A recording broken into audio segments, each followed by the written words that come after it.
Sorry বলো। Never. কি হয়েছে এখানে?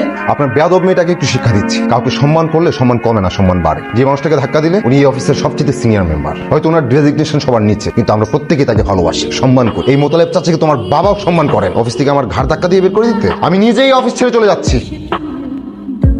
ছেলে মানুষ, ওর জন্য তুমি আমাকে এত বড় শাস্তি দিও না। এই কোম্পানি তো তোমার একটা অবদান রয়েছে, তাই না? প্লিজ। G sir.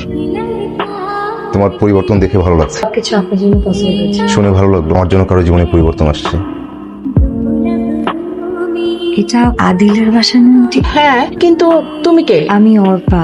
এই মেয়ে, সমস্যা কি? নর্মাল কথা তুমি বুঝো না? সোজা বাসায় যাও। অল্প বয়সে বেশি পেকে গেছো, তাই না? কি আজ এই মেয়ে কান্না করে কেন? এই কথা কানে যায় না? আসো, সোজা বাসায় যাবা। চলো যাও।